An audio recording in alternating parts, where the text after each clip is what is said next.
Near the Black Sea, 275.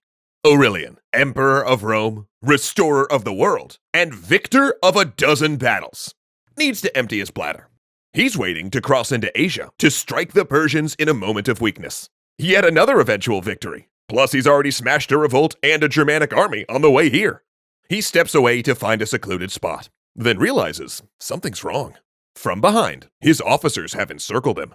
They begin drawing their swords. Aurelian, who defeated enemies from Gaul to Syria and reunited the Roman Empire, dies under the blades of his own captains. He has reigned only 5 years, and the chaos rolls on.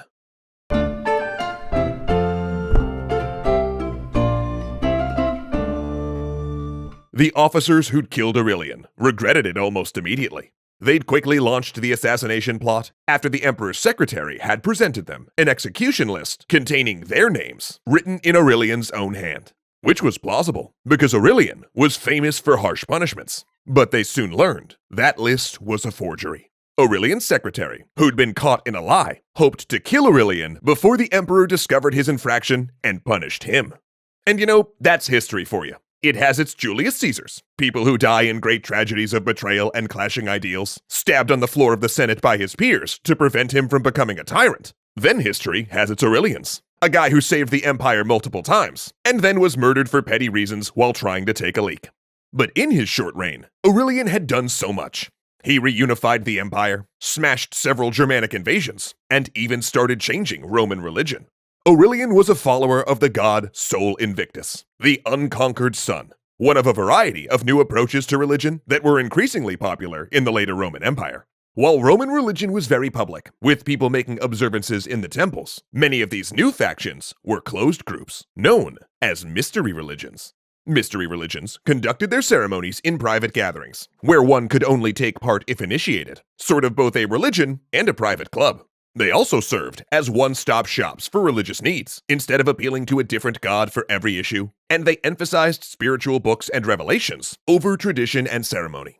Sol Invictus, while publicly worshipped, seems to have also had a small mystery cult as well. And while emperor, Aurelian had promoted Sol Invictus, upgrading the status of his priests, building a new public temple, and putting his chosen deity among the chief gods of the empire.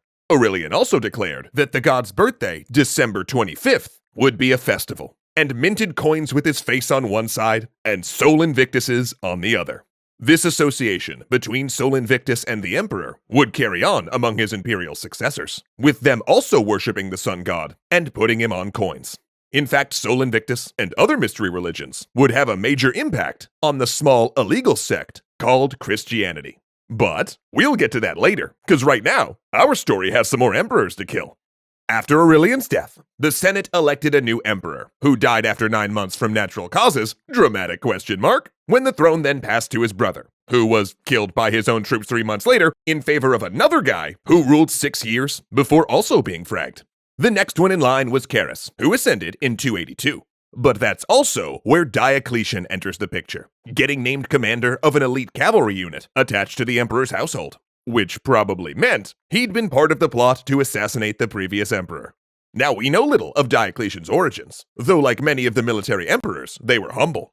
Born in modern-day Croatia to a father who was reportedly a former slave, he rocketed up through the military ranks during the crisis. He followed Carus to Persia on yet another campaign, because Rome was just constantly at war with Persia. Anyway, things were going great. Apart from the emperor being tragically struck by lightning just before he celebrated a year of rule.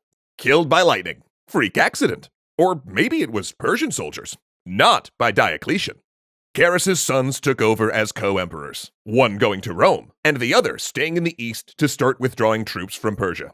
But during the withdrawal, the Eastern Emperor developed an eye inflammation and decided to travel the rest of the way in a coach with the curtains drawn, which was going fine until someone noticed a smell.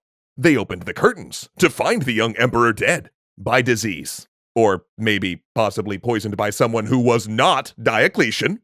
The generals convened to name a new emperor, with 2 men now standing as candidate, Diocletian and another guy who was not Diocletian.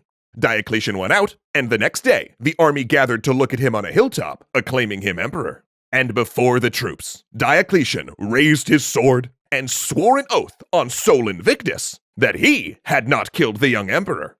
Then he swore that he personally knew that his rival candidate, not Diocletian, had killed the young emperor. To which not Diocletian raised a finger and said, And then Diocletian buried his sword in the man's chest, killing him instantly, and thereby avenging the emperor, who was definitely not killed by Diocletian. Great! 6 months later, Diocletian, then confirmed by the Senate, clashed in battle with the Western emperor, who was technically his co-ruler. Diocletian's army was outnumbered, their prospects bleak. Nervous lines of men shuffled toward each other. But you'll never guess what happened. One of the Western emperor's commanders stabbed the guy in the back and defected to Diocletian, winning the battle. And not because Diocletian paid him to do it or gave him a high office afterward. I mean, he did do that, but that wasn't why he betrayed his old emperor, because that emperor was, totally sleeping with everyone's wives, and no one really liked him anyway. So it wasn't Diocletian's fault. I mean, really.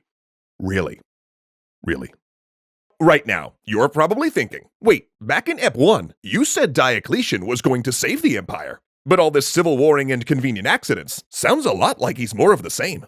And you're right. In 285, when Diocletian took the throne, it looked like he was just another spin on Rome's merry-go-round of imperial murder. But it didn't play out that way. Diocletian didn't carry out any campaigns of retribution against those that supported his rivals. In fact, they mostly kept their positions. And that's because this new emperor considered himself a restorer, not a revolutionary. And his goal was to save the empire by turning the clock back before the 3rd century crisis. And he was willing to, essentially, remake society to do it, changing everything from the military to the administration to taxation. His 3 priorities of reform were as follows. 1. Secure the far-flung edges of the empire from outside attack. 2. Stop the runaway inflation and low tax yields that had hobbled the economy. And 3. Solve the succession problem that had allowed the crisis to roll on and on. Now, like a lot of things in the 3rd century crisis, we don't always know what order things happened in during Diocletian's reign. So to keep things simple, we're going to talk about his reforms piece by piece, beginning, as Diocletian did, with the military. Understanding the threat of assassination and the fact that the empire was too large to govern, Diocletian raised one of his fellow military officers, Maximian, to the office of subordinate co-emperor. Maximian would rule the west, and Diocletian would rule the more populous and rich east. Immediately after this agreement, they both set off to their respective halves to halt border incursions and put down uprisings. And it was during these campaigns that Diocletian started to formulate his plans to reorganize the Roman Empire around the military. He pushed for more troops to defend the empire, reinstituting conscription to expand the military's manpower by at least a third, possibly even doubling it. And most of these new units were mounted. See, Diocletian was a former cavalry general and had seen Roman horsemen prove effective during the crisis, not only in mowing down the infantry armies of Germanic tribes, but in simply getting where they were needed faster. In his new plan, reinforced and expanded border forts would have a group of infantry to hold them against attack, just long enough for a cavalry detachment from further inside the empire to come to their aid. Also, Rome would no longer be the place to rally troops. Instead, he expanded or founded cities like Milan in Italy, Trier in current-day Germany, and Antioch. And they essentially became miniature Romes, with all of the theaters, arenas, and temples of a modern city, so military figures could live there long-term, closer to trouble spots. And in those cities, he broke up the power of governors, making military command separate from administration, so that when the troops did march away, the city could keep running as normal. But all of those forts, cities, men, and horses cost something he didn't have: money. To build up the military, Diocletian will essentially turn the Roman Empire into an enormous support system for the army, rebuilding society around it. And in doing so, he will inaugurate a new era for Rome, a more dictatorial period where he held autocratic, even divine power, and then divided that new authority between 4 men known as the Tetrarchy. Did you all know that Ahmed Ziad Turk, Alicia Bramble, Casey Muscha, Dominic Valenciana, Gunnar Clovis, Kyle Murgatroyd, and O'Reels 1 were all legendary patrons? Thanks, everyone.